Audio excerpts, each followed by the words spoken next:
adiantei agora há pouco, na abertura do Mais Pecuária, que o GPB, o Grupo Pecuária Brasil, nos passou um estudo sobre a relação das escalas de abate com o preço do boi gordo. A base do estudo são as informações passadas por pecuaristas que fizeram negócios com frigoríficos em vários estados. Nós temos telas para mostrar essa relação, o peso da escala de abate. Vamos mostrar então uma tela, pode colocar no ar para a gente. Aí você tem a escala média em dias úteis. O GPB divulga as escalas em dias úteis e em dias corridos. Nós temos aí dias úteis e o preço médio do boi à vista no período de 10 a 15 de julho, ou seja, as informações dos pecuaristas chegaram neste período, de 10 a 15 de julho, portanto, recentemente. Veja que em Goiás, a escala em dias úteis, 4,3. E o peso, o preço da arroba do boi, à vista, preço médio, R$ 203,96, quase R$ 204, preço médio. Isso não leva em consideração as bonificações. Em Minas Gerais, 6 dias, a escala um pouquinho maior do que Goiás, arroba R$ 209,63. É claro que não existe uma comparação entre um estado e outro.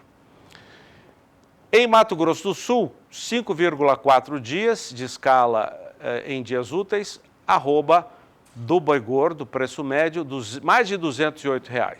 Em Mato Grosso, o estado que patina um pouco, segundo o coordenador do balizador, o Luiz Ilo, patina um pouco para chegar aos R$ 200. Provavelmente talvez o único estado brasileiro onde a arroba do boi gordo não tenha rompido a casa dos R$ 200. Pelo menos no gado vendido no mercado interno, na arroba de 10 a 15 de julho ficou em R$ 190. E a escala de 6 dias pode até explicar um pouco isso, escala que dá um pouco mais de conforto para a indústria frigorífica. São Paulo, onde as escalas estão muito curtas, aí 3 dias, R$ 213,32. E em Tocantins, a escala de um dia, arroba média, R$ 210. Eu estou aqui com o João Pedro, nosso analista, para comentar esses dados. É importante destacar, não estamos comparando estado, praça com praça, mas apenas mostrando uma realidade, apontando, João, que a escala, quando é mais confortável, quando é um pouco mais longa, a tendência é o preço ficar mais abaixo. E vice-versa. A questão é pegar Mato Grosso, que é o principal produtor de carne no Brasil. O que deve ter acontecido em Mato Grosso é que muitos contratos a termo foram fechados e estão entregando agora esse boi. Esse boi possivelmente tenha sido travado o preço 60 a 90 dias atrás. Houve uma procura muito grande pelos frigoríficos em cima desse boi do Mato Grosso, porque tem muito boi confinado e semi-confinado no Mato Grosso. Talvez seja a razão mais plausível do preço médio. Hoje, esse boi não se compra, boi mercado spot, mercado à vista, não se compra esse preço, é bem maior. E hoje, o que está acontecendo no Brasil? O gado de reposição, ele está bem mais alto, se vê para os leilões que nós estamos mostrando aqui. Você olha bezerro acima de R$ 2.000, bezerro de 7 arrobas, um desmamado, quase chegando a esse preço aí. Você vê boi magro em São Paulo a R$ 3.000, um Nelore, com 12, 13 arroba. Então, quando o preço da reposição está nesse patamar, quem tem o boi gordo, ele pensa 2 vezes na hora de vender o boi também, porque senão a relação de troca dele entre animal vendido e aquele animal que ele vai repor fica muito apertada para ele. E hoje você vê a carência de animais é tão grande. São Paulo, por exemplo, está buscando bezerro na divisa com o Pará, lá em cima, lá no Mato Grosso, aqueles municípios lá, estão comprando bezerro lá para levar para São Paulo. Então, hoje há uma falta de bezerro, há uma falta de boi magro.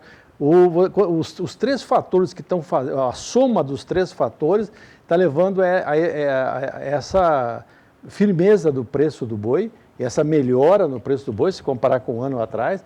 Uma delas é a exportação. A exportação, de um lado, aquela matéria que a Renata comentou a respeito do IMEA, mais de 58% da carne exportada para o Mato Grosso foi com destino à China.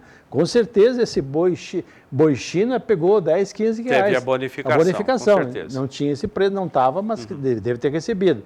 Quando você olha o câmbio a 5,30, quando você olha um ano atrás, que o câmbio a 3,90, 4, o faturamento em reais do frigorífico aumentou muito, permite ele a pagar. Agora, o frigorífico que só vende no mercado interno, esse está sofrendo mais. Por quê? Porque ele não consegue repassar esse preço para o produto que está sendo entregue. O varejo, está complicado. Ou o varejo vai ter que abrir mão das margens deles. Se você olhar esses cortes mais populares que tem no supermercado, hoje você não encontra corte dianteiro, assim, embalado a vácuo, aí, que é muito comum comprar isso aí, a menos de R$20 o quilo. Então você tem hoje uma pressão disso aí. Quando você olha o mercado interno, ele está sofrendo. Não dá para ter ilusão que esse mercado, com essa taxa de desemprego, com esse lockdown, quarentenas, as empresas não podendo trabalhar, com certeza absoluta, o recurso está apertado.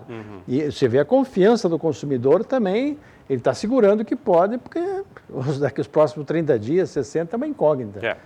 Ô João, eu separei também dados do GPB, vamos colocar mais telas, com as escalas em dias úteis das praças. O que nós tínhamos mostrado antes, vamos mostrar de maneira separada. Goiás, 4,3 dias, 10 a 15 de julho.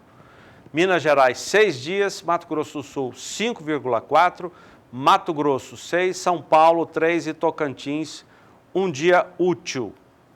É importante destacar que são informações, esses números vêm de informações passadas pelos pecuaristas que informam ao balizador de preços do GPB. Vamos para mais uma tela.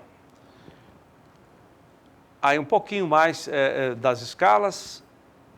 Escala média em dias úteis, agora com 8 a 15, né? A primeira tela foi de 10 a 15, agora 8 a 15 de julho. Tocantins um pouquinho maior, 1,7. São Paulo, 6,3. Mato Grosso, 5. Goiás, 4. Bom, você falou de Mato Grosso, João. Eu hoje conversei com o Luiz Zilo, que é o coordenador do balizador do GPB. Ele já me falou que já houve informação de negócios. Agora, porque esses dados até dia 15. Hoje nós estamos no dia... Hoje, 16, né? Um dia depois. Já teve negócios hoje acima dos R$190, na casa dos R$200 por arroba. É informação de quem vendeu e informou ao balizador. Ou seja, para o Zilo, pode ser que o Estado comece a reagir com o preço da arroba agora. O que está segurando essa escala um pouco mais. O que segurou lá foi o mercado inteiro. O pessoal vendeu muita coisa antecipada e segurou o preço. Agora, só para fechar aquela questão, né? Mercado interno, então, você tem dificuldades, exportação, nós divulgamos segunda-feira a média de 6.600 toneladas dia, é um número bom, isso projetado por mês vai possivelmente chegar a 150 mil toneladas, é um bom. O câmbio está ajudando e não tem gado. Essa é verdade. Esse é o principal fator. Ou seja, se tivesse oferta de gado, com certeza esses preços não estariam nesse patamar. Não tem gado pronto. O primeiro tombo já foi embora, está comprometido. Agora o segundo, você tem, quando as empresas exportadoras, elas normalmente não fecham o mercado para entregar a semana que vem. Elas fecham contratos para vender durante 2, 3 meses, principalmente com os chineses, que hoje compra mais de 60% do faturamento nosso. Então, com certeza, eles devem estar hoje preocupados em manter posições para poder atender essa demanda. Você vê, e no mundo, a China, por exemplo, que compra muito da Argentina, por exemplo, que também é uma carne boa, hoje ela desabilitou 6 frigoríficos argentinos em função da questão do Covid.